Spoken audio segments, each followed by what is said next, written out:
Friends, नमस्कार दोस्तों। आज मैं आपके सामने एक नया पॉडकास्ट लाया हूँ। इसका टाइटल है ओवरथिंकिंग एज़ प्रॉब्लम सॉल्विंग। जैसा कि मैंने आपसे पहले भी डिस्कस किया है इस टॉपिक पर, जो ओवरथिंकिंग है वो एक तरीके का प्रॉब्लम सॉल्विंग होता है। यहाँ आज हम इसको थोड़ा-सा और डिटेल में समझने की कोशिश करेंगे। ओवरथिंकिंग को कई तरह से समझा जा सकता है। उनमें से जो एक जो सबसे कॉमन समझे जाने वाला तरीका है, सबसे आम तौर पर जो माना जाता है ओवरथिंकिंग के बारे में, वो ये है कि ये कुछ प्रॉब्लम्स को सॉल्व करने का एक मैल एडेप्टिव, एक इनइफेक्टिव तरीका होता है। अच्छा, जैसे कि टर्म ये जो है शब्द है ओवरथिंकिंग, मतलब है कि ज़्यादा सोचना। अच्छा, ज़्यादा सोचना अगर मैं आपसे कहूँ कि अभी अपनी इच्छा से ज़्यादा सोचिए, तो ज़्यादा क्या सोचेंगे आप? मान लीजिए एक टास्क दिया जाए कि अभी ज़्यादा सोचना शुरू करो। आप देखेंगे कि जैसे ही आप मन केंद्रित करते हैं अपने विचारों पर, मतलब मन का एक हिस्सा है, एक पहलू होता है जो फ़ोकस बनाता है, अटेंशन पे करना जिसे हम कहते हैं। सो हम मन से ध्यान लगाते हैं, तो अगर आप विचारों पर अगर ध्यान लगाएँ, तो आप देखेंगे कि विचारों पर जब आप ध्यान ला रहे हैं इस वजह से कि आपको ज़्यादा सोचना है, आपके पास सोचने के लिए ज़्यादा कुछ नहीं होगा, क्योंकि कुछ चाहिए ना सोचने के लिए।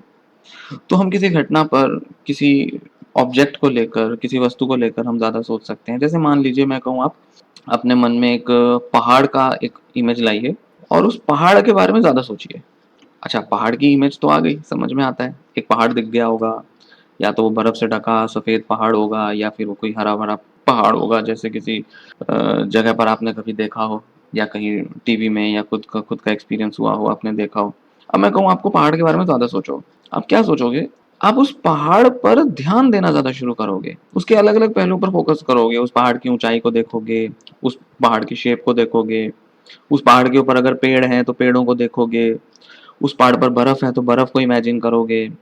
फिर उस पहाड़ के ऊपर और थोड़ा-सा ध्यान लेकर जाओगे, शायद क कहीं-कहीं आपको जो है कुछ जानवर कुछ दिखाई दे सकते हैं, कोई पक्षी दिखाई दे सकते हैं, आप आस-पास उसके आसमान को इमेजिन करने की कोशिश करोगे। तो ज़्यादा सोचने से क्या हो रहा है, आप उसको बारीकी से देख रहे हो, बारीकी से ध्यान दे रहे हो। अब मैंने तो आपको कहा ज़्यादा सोचो, आपने क्या किया? आपने ज़्यादा ध्यान दिया।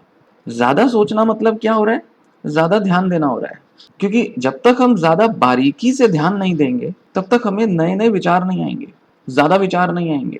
किसी भी घटना पर आप फ़ोकस करें, जैसे मान लें कल आप सुबह आपने नाश्ता किया या दिन में लंच किया, जैसा भी। अच्छा, ये कहने से तो आपके मन में वो विचार आ गया कि आपने किया था। सिर्फ़ एक फेंट इमेज आएगी, हल्की-सी इमेज आ जाएगी। किसी-किसी के मन में थोड़ी क्लियर इमेज भी आ जाएगी। अब मैं कहूँ, अब कल की जो ये मेमोरी है, इस पर ज़्यादा सोचो, इस पर थोड़ा ध्यान लगाओ। तो जब मैं ये कहता हूँ इस इंसिडेंट पर या उस इवेंट पर नाश्ता करने के या लंच करने के आपको मैं कहूँ कि ज़्यादा सोचो, तो आप क्या करेंगे, बेसिकली उसको थोड़ा और स्कैन करने की कोशिश करेंगे, और ज़्यादा ध्यान लगाने की कोशिश करेंगे कि क्या हुआ क्या था एग्ज़ैक्टली? खाना कब बना? कितने समय पर मैं तैयार हुआ खाना खाने के लिए? उससे पहले क्या कर रहा था या कर रही थी? उस समय क्या खाना बना था? किस टाइप का खाना था? मैंने कैसे खाया? कितनी देर लगाई खाने में? क्या कर रहा था या कर रही थी उस टाइम खाते वक़्त? क्या बातें की मैंने उस टाइम खाने के टाइम? स्वाद मुझे कैसा आया? क्या बीच में मैंने कोई, अगर लंच कर रहे हैं तो क्या मैंने सब्ज़ी के साथ कोई सलाद ली, नहीं ली, अचार लिया, पानी पिया, कुछ और अवेलेबल था? छोटी-छोटी चीज़ों पर आप फ़ोकस करेंगे। और अगर मान लीजिए आप टीवी देख रहे थे या किसी से बात कर रहे थे, तो उनकी बातें दिमाग में आनी शुरू हो जाएँगी। अब ये क्या है, कल की घटना पर आप ज़्यादा सोच रहे हो। आपने क्या किया, आपने मन लगाया, आपने कल लंच किया, मैंने क्योंकि कहा आपको तो आपने उस इमेज को दिमाग में लेकर आए, और मैंने जब कहा कि आप उस पर ज़्यादा सोचो, तो आप कुछ इमेजिनरी तो सोच नहीं सकते, क्योंकि मैं तो आपके पास्ट की घटना पर बता रहा हूँ जो कि हो चुका है। तो वो फैक्चुअल है, फैक्ट है, वो हुआ है और वो आपके नज़र के सामने है कि वो कैसे हुआ है और क्या हुआ है। तो जब मैं आपको कहता हूँ उसके बारे में सोचने को, तो आप क्या करोगे, उस पर ज़्यादा ध्यान लगाओगे। बिना ध्यान लगाए, बिना उसके हर छोटे-छोटे पहलू पर फ़ोकस किए, ओवरथिंकिंग जैसा कुछ नहीं हो सकता है। अब मान लो ये मैंने ना इंस्ट्रक्शन देकर आप खुद कर रहे हो इस चीज़ को अपने रोज़मर्रा के जीवन में। इमेजिन कीजिए कि थोड़ी देर पहले, कल, परसों में कभी आप अगर ज़्यादा सोच रहे थे, तो आप कर क्या रहे थे एग्ज़ैक्टली? खाना खाया, किसी से बात हुई, किसी से मीटिंग हुई, कोई नेगेटिव, कोई पॉज़िटिव इंसिडेंट हुआ। तो आपने जब उसके बारे में ज़्यादा सोचा, तो किया क्या एग्ज़ैक्टली? आपने हर छोटे-छोटे पहलू पर बहुत ज़्यादा बारीकी से ध्यान लगाया। ये जो ध्यान लगाना होता है ना बहुत ज़्यादा, किसी भी पास की घटना पर, ये बेसिकली ओवरथिंकिंग कॉज़ करता है। इसकी वजह से ओवरथिंकिंग होती है। ओवरथिंकिंग बेसिकली होता ही है ज़्यादा ध्यान लगाना, क्योंकि थिंकिंग के लिए हमें जो रॉ मटेरियल चाहिए, कंटेंट चाहिए, वो कंटेंट कहाँ से आएगा? वो ज़्यादा ध्यान लगाने की वजह से जब हम छोटे-छोटे बारीकी से जब किसी चीज़ को फ़ोकस करेंगे ना, तो उसे वो कंटेंट मिलेगा, उसे वो रॉ मटेरियल मिलेगा और ओवरथिंकिंग कॉन्स्टिट्यूट होगी। फिर बड़ा लंबा टाइम तक हम वही चीज़ों पर ध्यान लगाते रहेंगे, तो उसे हम कहेंगे कि हम ओवरथिंक कर रहे हैं। तो ये कहना भी गलत नहीं होगा कि ज़्यादा ध्यान से किसी पुरानी चीज़ों पर सोचना ओवरथिंकिंग होता है। अब इसी चीज़ को इस तरह से एनालाइज़ करो, बेसिकली हमने क्या किया, हमने ज़ूम करा। हमने, जैसे होता है ना हाई डेफिनेशन, एक होता है स्टैंडर्ड डेफिनेशन, टीवी में देखते होगे आपने, वीडियोस वगैरह देखी होंगी, उसके अंदर दो तरीके के होते हैं, एचडी और एचडी। एचडी क्या करता है, छोटी से छोटी बारीक से बारीक डिटेल को भी ना बहुत क्लियरली दिखाता है। आप नोटिस कर सकते हो, आपका ध्यान पकड़ सकती हैं वो चीज़ें। वैसे कोई बैकग्राउंड होगा, कहीं भी कोई किसी भी टाइप का वीडियो चल रहा है या कोई बैकग्राउंड है उस वीडियो में, आपका ध्यान नहीं पकड़ेगा, आपका मेन मेन चीज़ों पर फोकस रहेगा। पर जब आप एचडी देख रहे हो, हाई डेफिनेशन 1080p, आप एक वीडियो देख रहे हो, छोटी-छोटी चीज़ें भी आपका ध्यान पकड़ सकती हैं, क्योंकि अब वो बहुत क्लियर हैं। ये तो क्लियर थी इसलिए आपका ध्यान पकड़ा, बट अगर आपको कहा जाए इसको एक बारीकी से देखो, आपको छोटी से छोटी चीज़ भी बहुत क्लियर दिखाई देगी, ऐसा लगेगा जैसे आप रियल में देख रहे हो। कभी रियल फ़ोटो को भी आप देखें, कभी किसी सीनरी कहीं आप गए हों और आप किसी भी जगह और अपने सामने एक 2D पिक्चर बनाएँ। किसी भी चीज़ को आप किसी भी सामने, कोई भी सड़क, मकान, कुछ भी है आप देख रहे हो, पेड़ देख रहे हो, आप देखेंगे कि हमारी आँखों की ताकत भी जो होती है ना, वो काफ़ी हद तक वैसी हाई डेफिनिशन वाली ही होती है। वो बहुत बारीकी से चीज़ों को देख सकती हैं। वो देखते नहीं हैं हम, वो एक अलग बात है।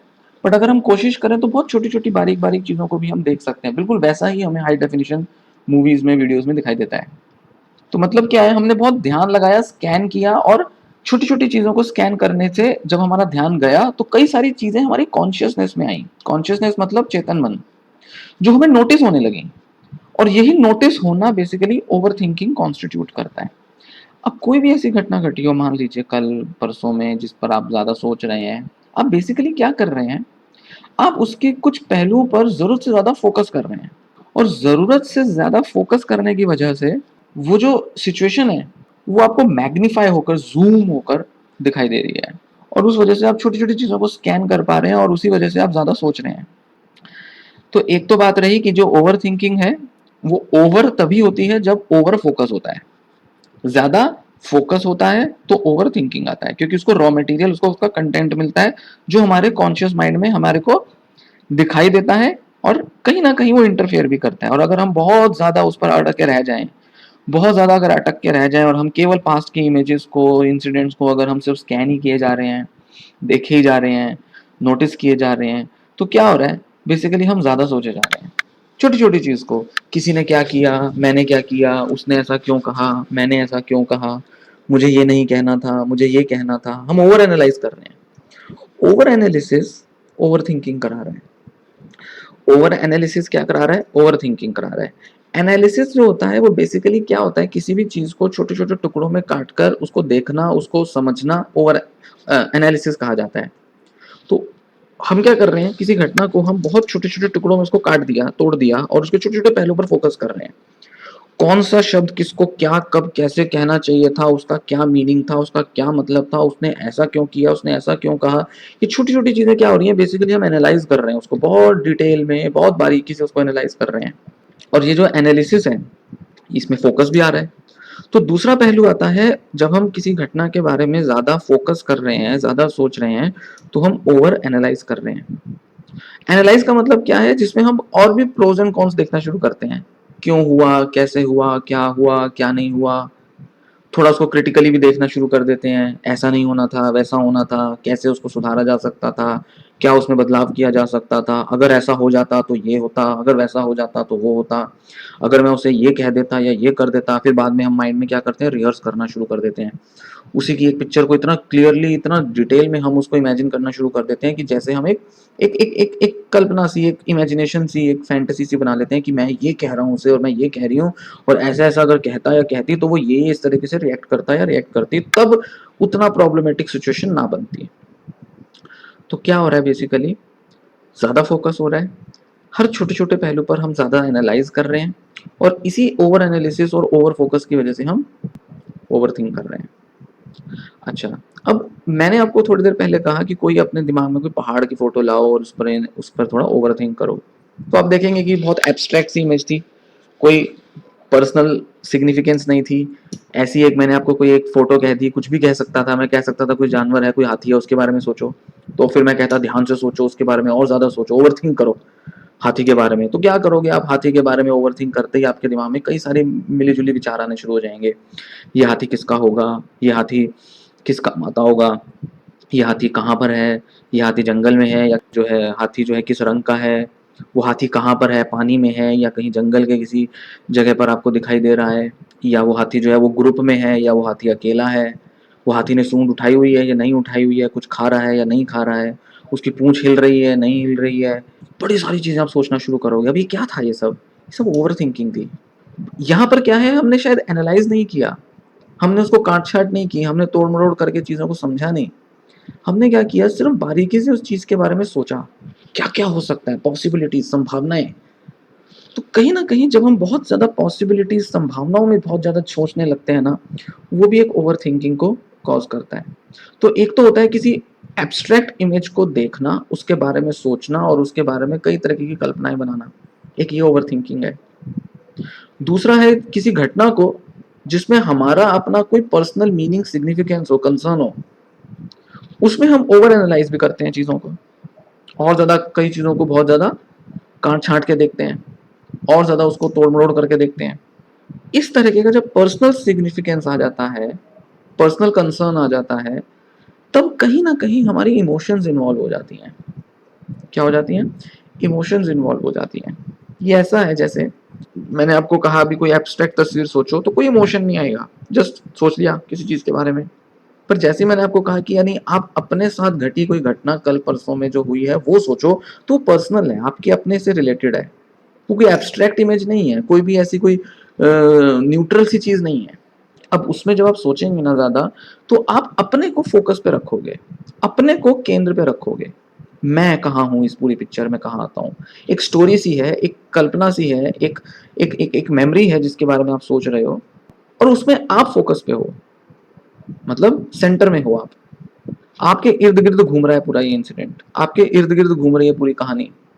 पूरा पूरा का पूरा जो डिटेल्स हैं जिसके बारे में आप सोच रहे हो, उसमें आप फ़ोकस पे हो। आप अपने बारे में सोच रहे हो ज़्यादा।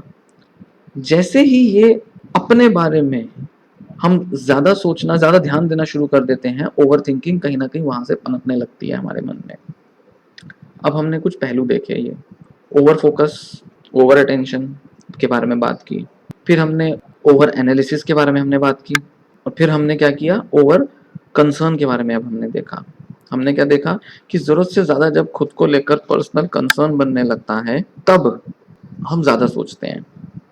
अब हम आते हैं अपने इनिशियल फिर से टॉपिक पर जिस पर हमने ये शुरू की थी चर्चा, प्रॉब्लम सॉल्विंग को लेकर। अब क्या है कि जब हम किसी इशू को लेकर जब हम ज़्यादा सोच रहे होते हैं, तो ऐसा देखा गया है कि हम उस चीज़ को पहले अधूरा मान लेते हैं। हमें लगता है कि जो भी हुआ, पूरा नहीं हुआ, अधूरा हुआ। अधूरा था, इसलिए वो प्रॉब्लम है। मतलब कुछ क्वेश्चंस हैं उसके बारे में मन में। क्यों हुआ? क्या हुआ? कैसे हुआ? क्या होना था? क्या नहीं होना था? क्या हो सकता था? ये हो जाता तो क्या होता? वो हो जाता तो क्या होता? कई तरीके के सवाल हैं, और सवाल हमेशा तभी उठते हैं जब कोई घटना अधूरी होती है। उस घटना के अधूरेपन से मन में उठने वाले सवाल उस घटना को एक प्रॉब्लम के तौर पे हमारे सामने पेश करते हैं। अब एक प्रॉब्लम है, अब ये पूरी तरीके से नहीं हुई, अब हम सैटिस्फाइड नहीं हैं, ऐसे नहीं होना चाहिए था। सोचो, अब सोचो कि क्या किया जा सकता था। चलो अब सोच के देखते हैं कि क्या हम कुछ अलग हल निकाल सकते थे उस सिचुएशन का। ऐसा लगता है कि जैसे वो सिचुएशन हमारे सामने बहुत एक चैलेंज के तौर पे, बहुत एक टास्क, एक टेस्ट के तौर पे हमारे सामने आई, एक परीक्षा के तौर पे सामने आई, जिसको हम पूरा ढंग से नहीं कर पाए, और अब हम सोच के उसको हल करने की कोशिश कर रहे हैं कि क्या किया जा सकता था जिससे कि उसको सॉल्व कर देते। तो अब हम क्या कर रहे हैं, अब हम ज़्यादा सोच रहे हैं, हम ज़्यादा ध्यान भी दे रहे हैं, हर एक छोटी-छोटी चीज़ पर फ़ोकस कर रहे हैं, उसको एनालाइज़ कर रहे हैं, उसमें बहुत पर्सनल कंसर्न ढूँढ रहे हैं। वो सारी चीज़ें मौजूद हैं जो हमने अभी डिस्कस की। साथ ही साथ हम क्या कर रहे हैं, अब उस घटना को पूरा करने की कोशिश कर रहे हैं। इनकम्प्लीट से उसको कंप्लीट करने की कोशिश कर रहे हैं। हम उसे मान बैठे हैं कि हम उससे सैटिस्फाइड नहीं हैं, या हमें कुछ अधूरा हुआ, हमें कुछ ऐसा करना था जो नहीं कर पाए। Let's do it now, let's think about it. चलो उसके बारे में अब सोचते हैं कि क्या किया जा सकता था।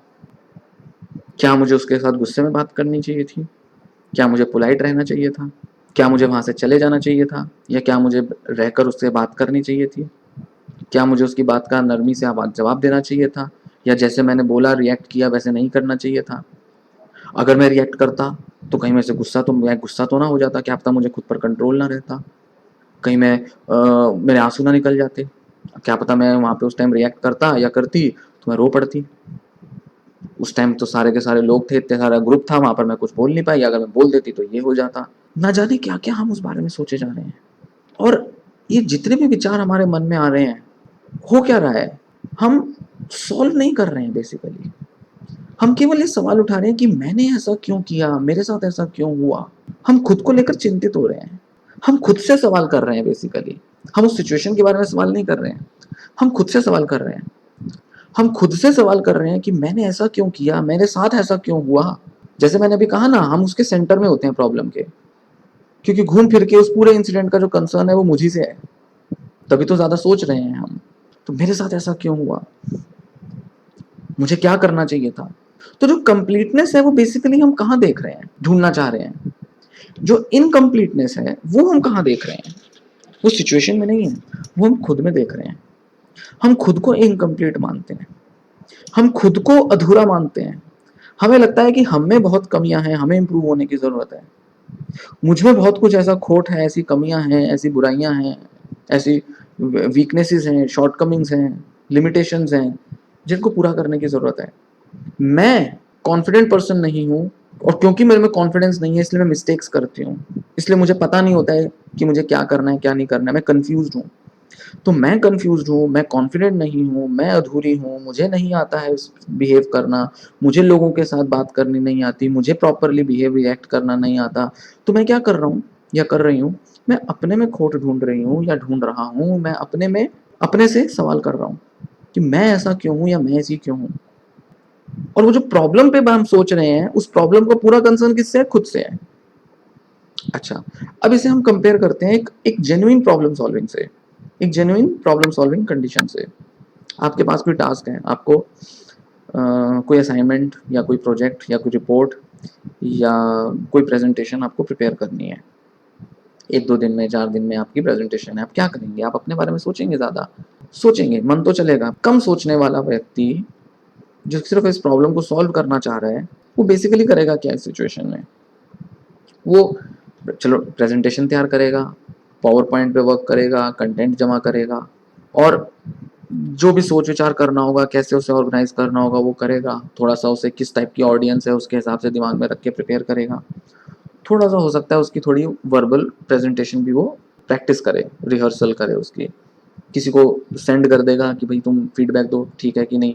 फिर उसको कितना बड़ा रखना है, कितना छोटा रखना है प्रेजेंटेशन को, वो भी ध्यान में रखेगा, टाइम लिमिट के अकॉर्डिंग कितना रखना चाहिए। उसको प्रेजेंटेबल बनाएगा, ये ना हो कि बहुत कुछ लिखा हो उसके ऊपर, छोटे छोटे पॉइंट्स होंगे जिसको पढ़ने वाले के लिए आसानी हो, तो प्रेजेंटेबल हो जिससे कि ऑडियंस के ऊपर बहुत ज़्यादा लोड भी ना पड़े समझने का। थोड़े विजुअल ऑडियो एड्स रख देगा उसके अंदर, कुछ ना कुछ इस तरीके से वो फोकस करेगा अपने प्रेजेंटेशन बनाने में।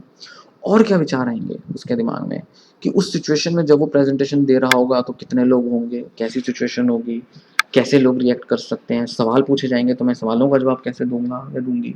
इस प्रकार के उसके दिमाग में सवाल आ रहे होंगे, पर वो क्या कर रहा होगा, एक प्रॉपर टाइम एलोकेट करके, एक टाइम सेट करके उस प्रेजेंटेशन पर वर्क कर रहा होगा वो व्यक्ति, और जो जो उसके लिए जरूरी है, जितना जितना सोचना उसके लिए जरूरी है, वो सब करके तैयारी कर रहा होगा। ये एक प्रॉब्लम है प्रेजेंटेशन प्रिपेयर करना, और एक प्रेजेंटेशन प्रिपेयर हो जाती है, प्रेजेंटेशन का दिन आता है, वो वहाँ पे उसकी बारी आती है, अगर कोई लंबे क्यू है तो उसके बाद मतलब एक के बाद एक कई सारे लोगों ने देना है प्रेजेंटेशन, तो कोई नंबर पे आएगा या सिर्फ उसी व्यक्ति को देना है, तो वो अपना एक जो भी उसका टाइम आएगा अपना प्रेजेंटेशन देगा, जो भी उसके सवाल जवाब हुए हुए मीटिंग में डिस्कशन हुई, प्रेजेंटेशन निपट गई, चलो खत्म मामला। ये एक सिंपल प्रॉब्लम सॉल्विंग सिचुएशन है। अब इस पूरी प्रॉब्लम सॉल्विंग में फोकस कहाँ रहा? फोकस पूरा का पूरा रहा प्रेजेंटेशन बनाने पे। अपने बारे में भी फोकस आया, मैं कैसे सोचूंगा, क्या करूंगा, कैसे प्रेजेंट करूंगा, क्या क्वेश्चन का आंसर होंगे, बट शायद इतना बॉदर नहीं किया क्योंकि हमारा पूरा फोकस जो था वो इस सिचुएशन के, इस इवेंट के निपट जाने पर था, और एक यूजुअल इवेंट की तरह था। सभी की लाइफ में आता है, जितने भी लोग ऑर्गेनाइजेशन में काम करते हैं या स्कूल कॉलेज में जो बच्चे प्रेजेंटेशन प्रिपेयर करते हैं, या किसी भी ऐसी सिचुएशन में जहां हमें ऐसे काम करना होता है, वहां पर ये हम में से बहुत से लोग इस चीज सिचुएशन को एक्सपोज करते हैं। होता है, हम सबके एक्सपीरियंसेस में आ जाता है, तो सभी के साथ हो रहा है, यूजुअल एक्सपीरियंस है। आम घटना इसी तरह से घटती है, जैसे मैंने बताया, प्रेजेंटेशन प्रिपेयर किया, प्रेजेंटेशन का दिन आया, दिया, थोड़ा बहुत दिमाग में सोचा कि क्या करना है, कैसे करना है, थोड़ा बहुत वरीड हुआ, थोड़ा नर्वस हुआ, कर कुरा के निपट गए। ये प्रॉब्लम सॉल्विंग होती है। एक प्रॉब्लम थी, सॉल्व हो गई। अब ज्यादा सोचना कैसे आता है इस सिचुएशन में? ज्यादा सोचना तब आता जब प्रेजेंटेशन पे फोकस ना होके उस पर्टिकुलर सिचुएशन में मेरा परफॉर्मेंस कैसा होगा, मेरी कमियां कितनी प्रदर्शित होंगी, दिखाई देंगी, मेरे से कितने सवाल पूछे जाएंगे, मैं ठीक से कर पाऊंगा या नहीं, मैं पूरा सक्सेसफुली प्रेजेंटेशन दे पाऊंगा या नहीं, और मेरा कहीं रीड करते करते कहीं मैं कंफ्यूज तो नहीं हो जाऊंगा, या मेरे से कोई ऐसे सवाल तो नहीं पूछ जाएंगे जिससे मैं अपने को बहुत ही स्टूपिड और डम्ब प्रोजेक्ट करूंगा, या मेरी बारी ही नहीं आएगी प्रेजेंटेशन की, या प्रेजेंटेशन के टाइम पे मेरे माइक खराब हो जाएगा, या मेरी स्क्रीन खराब हो जाएगी, या मेरा लैपटॉप या मेरा पेन ड्राइव खराब हो जाएगी, ये सब पे ध्यान जाएगा, कोई स्ट्रिक्ट सा कोई सामने वाला कोई पैनल का कोई पर्सन आ जाएगा, लोग मेरे किसी प्रेजेंटेशन में कोई हंस देगा, कहीं मैंने कोई ऐसा पॉइंट तो नहीं बोल दिया जिससे कि कोई लोगों को हंसी आ जाए मेरे पॉइंट से। वो केवल यही सोचेगा कि मेरे बारे में कैसा एक्सपीरियंस होगा, वो एक्सपीरियंस मेरे साथ कैसा बीतेगा, कैसा गुजरेगा, वो केवल यही सोच रहा है। वो केवल ये सोच रहा है कि मैं उस अनुभव से कैसे गुजरूंगा। वो ये नहीं सोच रहा है कि मुझे प्रेजेंटेशन बनानी है, देनी है, निपटा देनी है। पिछली वाले जो मैंने एग्जांपल लिया, कितना सिंपल एग्जांपल था, बट नॉर्मली कोई भी प्रॉब्लम सॉल्विंग सिचुएशन ऐसी होती है। पर जो वरीड पर्सन होगा, पहले जो मैंने एग्जांपल लिया था ज्यादा सोचने का, वो रूमिनेशन का एग्जांपल था। रूमिनेशन होता है पास्ट के बारे में सोचना, अपने बारे में सोचना। ये है वरिंग का एग्जांपल, वरी, चिंता। चिंता में हम फ्यूचर के बारे में सोचते हैं, पर आप देखेंगे कि जो कंपोनेंट हैं, जो इसके बेसिक एस्पेक्ट हैं, बेसिक पहलू हैं, वो दोनों में सेम है। अब हम फ्यूचर पे सोच रहे हैं, और फ्यूचर की उन सब पॉसिबिलिटीज के बारे में सोच रहे हैं जो बिल्कुल नेगेटिव है, जो शायद 100 में से किसी एक के साथ घटती है, या 100 बार प्रेजेंटेशन देने में शायद कभी एक बार होता है या 2 बार होगा। हमें लग रहा है नहीं, वो अगली प्रेजेंटेशन में होगा ही होगा, हमें इतनी सर्टेनिटी दिखाई दे रही है, इतना पॉसिबल दिखाई दे रहा है, इतना श्योरिटी दिखाई दे रही है कि नहीं, ये होने वाला है। और हम सारी नेगेटिव नेगेटिव चीजें सोचे जा रहे हैं, और वो सारी नेगेटिव चीजें जो घटेंगी उसका केंद्र क्या है? मैं अपने बारे में सोच रहा हूँ, और मैं अपने को बहुत अधूरा और बहुत ही कमजोर और बहुत ही कमियों से भरा हुआ व्यक्ति मानता हूँ। इसीलिए ओवर थिंकिंग होती है। ओवर थिंकिंग होने का मेन कारण है जब हम अपने अंदर केवल और केवल कमियां देखते हैं और अपने को अधूरा मानते हैं। हमें कुछ नहीं आता, हमारे से नहीं हो सकता, मेरे साथ तो सारी सिचुएशन नेगेटिव होती हैं, मैं कुछ भी कर लूँ चीज़ें मेरे फेवर में नहीं जाएंगी, मैं बहुत मेहनत करता हूँ बट मेरे को फेलियर ही मिलता है, मैं कुछ भी कर लूँ कुछ ना कुछ नेगेटिव हो ही जाएगा, लक मेरे साथ नहीं रहेगा। और शायद हम लक पर ज़्यादा निर्भर करें कि लक हुआ तो ही मैं अच्छा कर पाऊंगा या कर पाऊंगी, और कोई ना कोई ऐसे एक्सटर्नल फैक्टर कि वहाँ लोग जो हैं वो जानबूझ के मेरे बारे में खिंचाई करेंगे। अगर वो मैं जानता हूँ उन लोगों को जो मेरी नॉर्मली जिनके साथ मेरी नहीं बनती, तो मुझे लगता है नहीं, इस टाइम तो वही लोग मेरा मजाक बनाएंगे सबसे ज़्यादा, वही लोग मेरे बारे में हंसेंगे, पीछे से कहीं बैठा हुआ कोई व्यक्ति हंस देगा। बहुत ध्यान जाएगा इस बात पर कि लोगों की एक्सप्रेशंस कैसी हैं, लोग मेरे को कैसा देख रहे हैं, कैसा पा रहे हैं, और ना जाने क्या क्या दिमाग में assumptions क्रिएट हो जाएंगी, ना जाने क्या क्या मनगढ़ंत विचार दिमाग में आ जाएंगे कि ये हो रहा होगा, ये हो रहा है। और माइंड बहुत सी चीजें ऐसी भी सोच रहा है जो सिर्फ मुझे लग रहा है ऐसे है, जो रियलिटी में सामने वाला नहीं कर रहा है। जैसे मान लीजिए कोई स्माइल कर रहा होगा आपकी प्रेजेंटेशन सुनते हुए, थोड़ा सा वो हंस देगा, अब उसने किसी भी बात पर हंसा होगा, पर मुझे लगेगा वो उसने मेरी प्रेजेंटेशन का कुछ ऐसा पार्ट उसको पसंद नहीं आया या फनी लगा है जिस वजह से वो हंसा है, और मैं कॉन्शियस हो जाऊंगा, और कॉन्शियस होते ही मेरा कॉन्फिडेंस डाउन। कॉन्शियस होते ही कॉन्फिडेंस डाउन, फिर अगेन मेरा सारा का सारा फोकस खुद पर आ जाएगा कि मेरे बस की नहीं होगी, अब इसने हंस दिया, अब तो मैं आगे की प्रेजेंटेशन दे नहीं पाऊंगा, अब तो मेरी प्रेजेंटेशन ठीक से हो नहीं पाएगी, लोगों को तो पसंद ही नहीं आ रही, ना जाने क्या क्या मेरे दिमाग में आ जाएगा। तो क्या हो रहा है यहाँ पे, इस सिचुएशन में प्रॉब्लम सॉल्विंग नहीं हो रही है। हो सकता है जो व्यक्ति ज्यादा सोचता हो उसको लगता हो कि ऐसा सोचने से वो उस सिचुएशन के लिए प्रिपेयर कर रहा है खुद को। ऐसे व्यक्ति को लग सकता है कि वो सिचुएशन के बारे में सोचकर कॉशियस हो रहा है और उसके सब पहलू पर फोकस करके वो अपने को प्रिपेयर कर रहा है, कॉशियस कर रहा है और अपने को तैयार कर रहा है ताकि वो ऐसी सिचुएशन को होने से रोक दे, पर वो ऐसा नहीं सोच रहा है बेसिकली। यही कहीं ना कहीं हमारा वहम आ जाता है, या कहीं ना कहीं हमारा इरेशनल इलॉजिकल पार्ट हमारे दिमाग का काम करता है।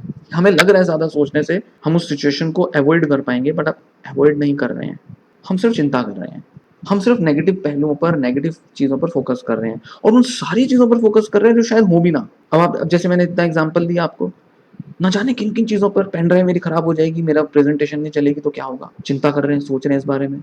चलो ठीक है, प्रेजेंटेशन का कंसर्न होना, उसके लिए पेन ड्राइव के बारे में दिमाग में आना कि नहीं ठीक ठाक रहना चाहिए, तो मैं प्रिकॉशन के लिए उसको ईमेल कर दूंगा, उसको पेन ड्राइव में एक नहीं उसको दो लोकेशन पर सेव कर दूंगा, किसी और फ्रेंड को भी दे सकता हूँ अगर कुछ ऐसा रिस्क लगता है, किसी वजह से वो रिस्क लग सकता है, पेन ड्राइव खराब हो जाए, कुछ हो जाए, वैसे भी बैकअप रखना चाहिए। बट अगर मैं यही सोचता रह जाऊँ, अरे नहीं ये हो जाएगा तो मैं कैसे कोप कर पाऊंगा, कैसे उस टाइम पे सिचुएशन संभाल पाऊंगा, और मान लीजिए अगर तैयारी ठीक नहीं है तो दिमाग में और नए नेगेटिव विचार आएंगे, तैयारी तो मेरी हो नहीं पाई, अब मैं कैसे दूंगा, नर्वसनेस आनी शुरू हो जाएगी, घबराहट आनी शुरू हो जाएगी। यहाँ हम क्या कर रहे हैं, यहाँ हम किसी चीज पे सोचने की कोशिश कर रहे हैं, ओवर थिंकिंग कर रहे हैं, सिचुएशन भी है, फोकस भी है, ओवर एनालिसिस भी है, खुद को लेकर भी बहुत कंसर्न है, बट यहाँ प्रॉब्लम सॉल्व नहीं हो रही है।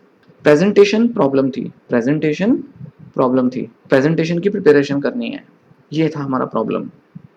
जो मैंने पहले एग्जांपल दिया था उसमें सब स्मूथली हो गया, सिंपल वे में हो गया, यहाँ सब कॉम्प्लिकेट हो गया है, यहाँ हर चीज स्मूथ से रफ बन गई है, यहाँ केवल और केवल विचार चल रहा है, सॉल्यूशन नहीं चल रहा है। तो क्या प्रिपरेशन हो पाएगी प्रॉपर, क्या प्रेजेंटेशन ढंग से तैयार हो पाएगी, क्या प्रेजेंटेशन देते टाइम मेरा कॉन्फिडेंस बन पाएगा अगर ये सब माइंडसेट रहेगा मेरा, क्या मैं उस टाइम प्रेजेंटेशन के टाइम कॉन्फिडेंस के साथ जो मुझे बोलना है या क्वेश्चंस के आंसर्स देने हैं क्या मैं दे पाऊंगा, मेरी आवाज लड़खड़ा जाएगी, मेरा हाथ पैर कांप सकते हैं, मैं क्लैरिटी से आंसर ना देकर मैं बहुत ही कंफ्यूज आंसर दे सकता हूँ, तो कंफ्यूजन से भर जाएगा दिमाग। तो ये सारी कंफ्यूजन, नर्वसनेस क्या हो रहा है, मैं क्रिएट कर रहा हूँ सिचुएशन के लिए, क्योंकि जैसा मैं सोच रहा हूँ मैं अपनी माइंड की वैसी ही एक टेंडेंसी बना रहा हूँ, और उस समय भी दिमाग ऐसे ही काम करेगा, और उस समय भी जब दिमाग ऐसे ही काम करेगा तो क्या होगा, जो मैं सोच रहा हूँ सच हो जाएगा, जो अभी सोच रहा हूँ वो सच हो जाएगा।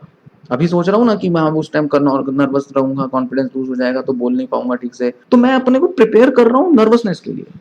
क्या कर रहा हूँ मैं ज्यादा सोच के, नर्वस होने के लिए प्रिपेयर कर रहा हूँ अपने को। चलो मान लिया प्रेजेंटेशन निपट गई, हो गया, प्रॉब्लम तो सॉल्व हो गई प्रेजेंटेशन की, बट क्या मेंटल पीस रहा, नहीं रहा। क्या मन शांत रहा, नहीं रहा। क्या यही है जो हम चाहते हैं कि इसी तरीके से प्रॉब्लम सॉल्व हो, नहीं। देखो कोई सिचुएशन हो ही है, कोई सिचुएशन आनी है, वो आएगी और चली जाएगी, ये तो स्वाभाविक सी बात है, बट उस सिचुएशन को हम कैसे हैंडल करते हैं, कैसे फेस करते हैं, यही सारा इशू है। ओवर थिंकिंग के थ्रू कर रहे हैं या आराम से कर रहे हैं, जो एप्रोप्रिएट थिंकिंग होनी चाहिए प्रॉब्लम सॉल्विंग।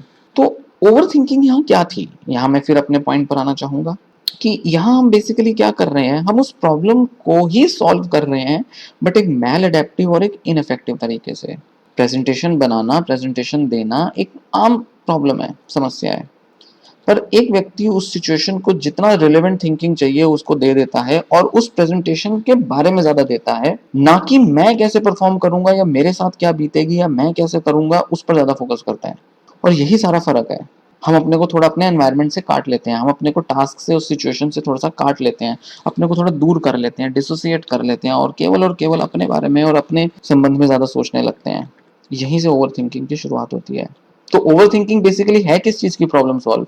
वो प्रॉब्लम सॉल्विंग उस प्रेजेंटेशन के बारे में नहीं है, सिचुएशन के बारे में नहीं है, टास्क के बारे में नहीं है, वो खुद के बारे में ज्यादा है। हम खुद को सॉल्व कर रहे हैं, हम खुद को अधूरा पाते हैं और हम खुद के अधूरेपन की वजह से ही ये सारी थॉट्स को फीड करते रहते हैं, उसी वजह से ये सारे विचार आते रहते हैं, नेगेटिव विचार आते रहते हैं, हर नेगेटिव पहलू पर फोकस जाता रहता है हमारा। तो ऐसे में क्या करना चाहिए, ओवर थिंकिंग को रोकने के लिए ऐसे में हमें क्या करना चाहिए, हमारा जो फोकस होना चाहिए वो केवल और केवल प्रॉब्लम पे आना चाहिए। जो रियल में है, उसके जो एक्सटर्नल एस्पेक्ट्स हैं, बाहरी तत्व हैं, उन पर।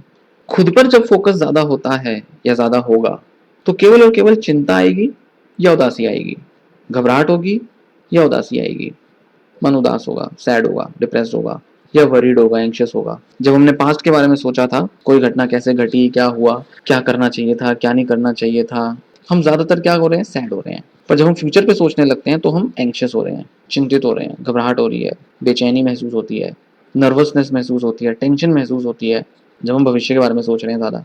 और सब केवल पॉसिबिलिटीज हैं, क्या हो सकता है, क्या नहीं हो सकता है, वो तो मैटर ही नहीं करता है। केवल हम ये सोच रहे हैं कि नहीं, सब कुछ हो सकता है, वो जो नेगेटिव है, और वो कुछ भी घट सकता है। प्रैक्टिकल तो हम हो ही नहीं रहे हैं, हम तो बिल्कुल एब्स्ट्रैक्ट हो गए हैं, थ्योरेटिकल से हो गए हैं हम। सो हमें क्या करना है, हमें अपने दिमाग को इस तरह से तैयार करना है कि वो केवल और केवल सिचुएशन के बारे में सोचे, अपने बारे में ज्यादा ना सोचे। केवल इतना करना है, थोड़ा सा है, मेहनत बहुत है इसमें, एफर्ट्स बहुत लगते हैं, आसान नहीं है। खैर, इसमें और भी बहुत सी चीज़ें हैं समझने की, जो मैं बाद में किसी वीडियोस में, पॉडकास्ट में डिस्कस करूंगा। पर अभी के लिए इतना कहना ही काफ़ी होगा कि हमें केवल और केवल अपना फोकस बदलना है, सिचुएशन पर लेकर आना है। जैसे मैंने आपको पहले एग्जांपल दिया, वैसा ही प्रॉब्लम सॉल्विंग का एक्चुअल तरीका रखना है और उतने से निपटा देना है। अब सवाल आता है कि हम अपने बारे में क्यों ना सोचें। पहली चीज तो ये कि आप देखेंगे कि अपने बारे में ज्यादा सोच रहे हो, अपनी कमियों पे ज्यादा फोकस कर रहे हो, इसीलिए ओवर थिंकिंग हो रहा है। तो इसको रिप्लेस किससे करें? इसको रिप्लेस करें इस मेंटल स्टेट से, इस परसेप्शन से, इस नजरिए से कि मुझ में कमियां नहीं हैं, जो कि इस तरह से दिखेंगी कि सामने वाला मेरा मजाक करेगा या मेरी प्रेजेंटेशन खराब होगी। मतलब मेरे अंदर वो खूबियां हैं जिससे कि मैं बेहतर प्रेजेंटेशन दे सकता हूँ। तो फोकस कहाँ रहना चाहिए? अपनी खूबियों पर, अपनी क्वालिटीज पर, अपने स्ट्रेंथ पर, वो पहलू जो मेरे स्ट्रॉन्ग हैं, जिनसे मैं एक बेहतर प्रेजेंटेशन दे सकता हूँ। क्योंकि मामला तो सारा फोकस का है ना, और खुद के बारे में फोकस का है, और अपने को अधूरा देखने या ना देखने के ऊपर ही बात आती है ना सारी। तो अगर हम खुद को अधूरा ना देख के अपने को कंप्लीट देखेंगे, अच्छा, कंप्लीट देखने का मतलब ये नहीं है कि हम अपने को परफेक्ट देखें, इनकम्प्लीट हम सब होते हैं, कोई भी परफेक्ट नहीं होता है। बट यहाँ बात ये नहीं हो रही, यहाँ बात हो रही है कि हम अपने उन इनकम्प्लीट पहलू पर ही फोकस क्यों करें जो हमारी ट्रबल बढ़ाए, हमारे को ओवर थिंकिंग कराएं।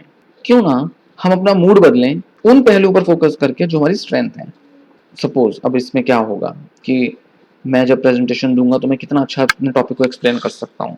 केवल इतना ध्यान रखें कि आपको जो जो एक्सप्लेनेशन देनी है वो आप कितने अच्छे से इफेक्टिवली कर सकते हो, और उसके लिए आपको प्रिपरेशन भी चाहिए, आपको सब कुछ पता होना चाहिए, क्लैरिटी होनी चाहिए।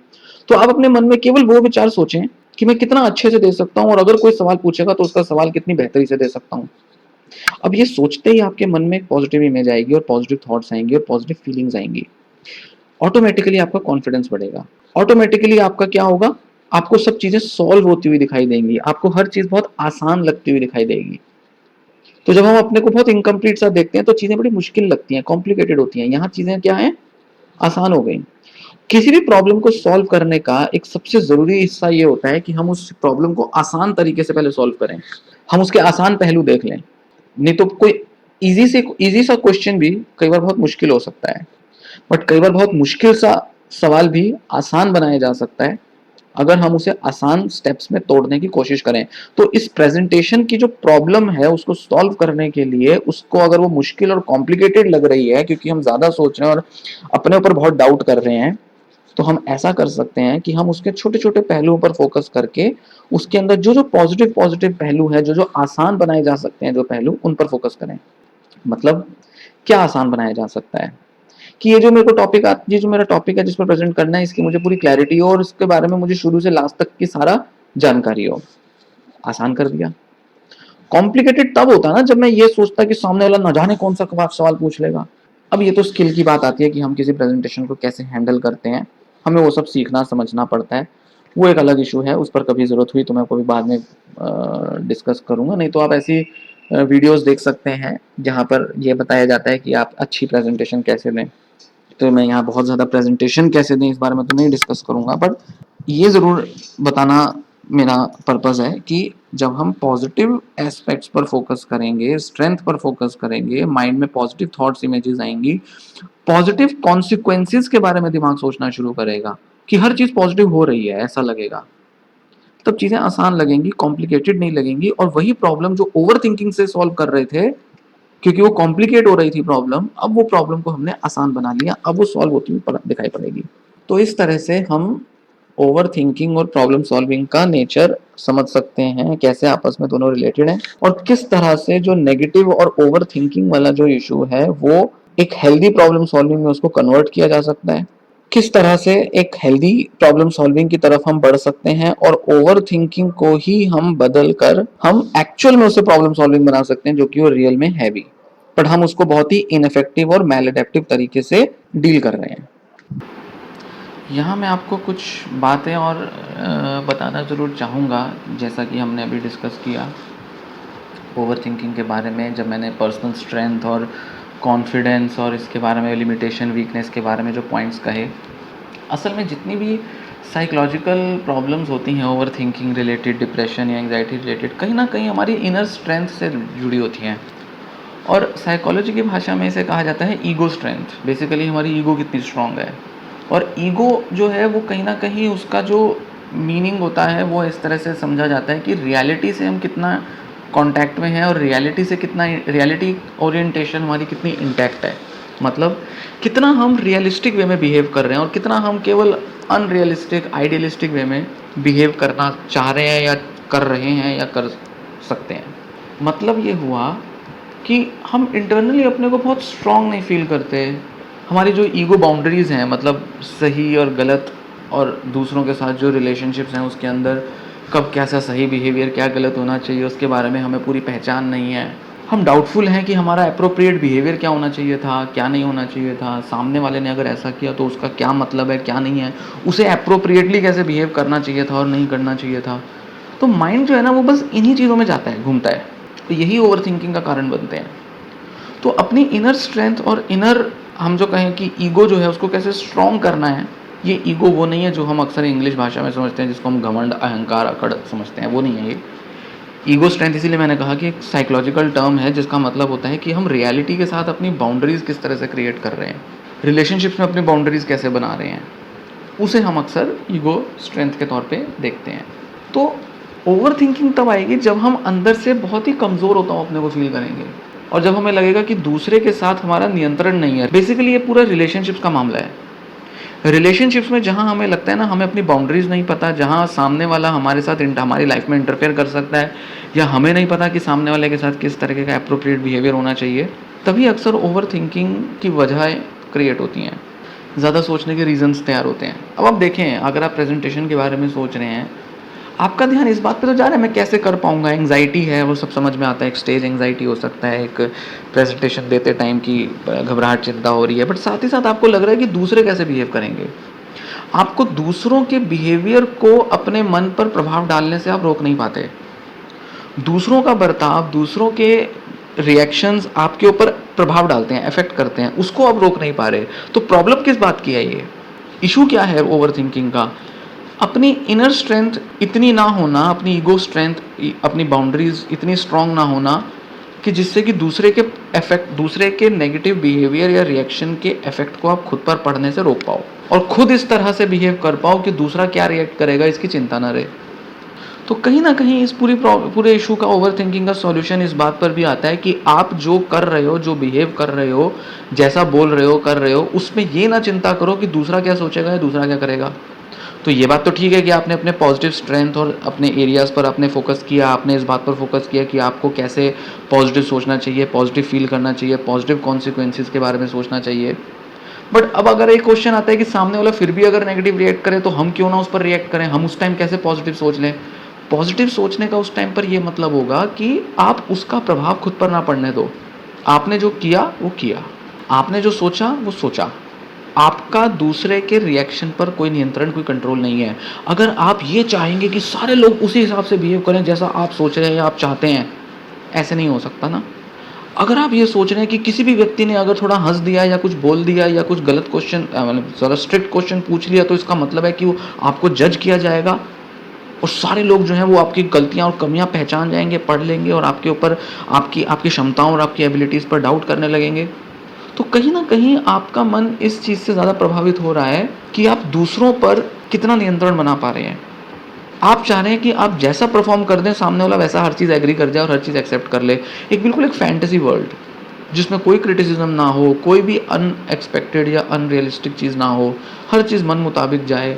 इमेजिन करो ऐसी सिचुएशन जहाँ पर आप प्रेजेंटेशन देने जाओ, बहुत डाउटफुल हो और हर सारी की सारी जनता, सारी की सारी ऑडियंस जो है वो बिल्कुल शांत बैठी हुई है, कोई रिएक्ट नहीं कर रही है, कोई क्वेश्चंस नहीं पूछे जा रहे हैं, किसी तरीके से आपको जो है कोई फेशियल एक्सप्रेशन नेगेटिव नहीं दिया जा रहा है, सब बिल्कुल ब्लंट फेसेस, बिल्कुल सिंपल से फेसेस बना के बैठे हैं, या हर कोई बड़ा पॉजिटिवली आपकी प्रेजेंटेशन पर एक प्यारी सी स्माइल दे रहा है, हर कोई आपके लिए तालियां बजा रहा है।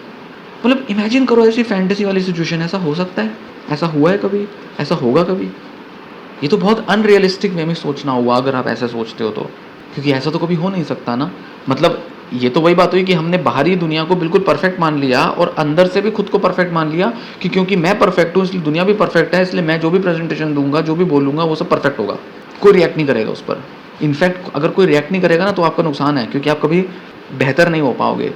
तो हर व्यक्ति बेहतर होने में लगा है, पर कितना कंसर्न्ड है उससे और किन लोगों की किस तरह के रिएक्शंस को वो खुद पर लेता है, खुद पर प्रभाव पड़ने देता है, यही डिसाइड करता है कि आप ज़्यादा सोचेंगे या नहीं सोचेंगे।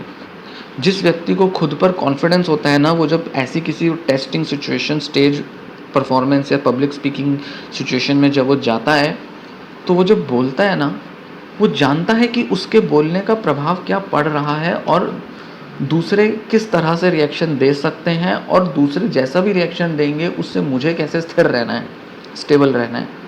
तो खुद को स्थिर, स्टेबल रखना ही सारा सॉल्यूशन है।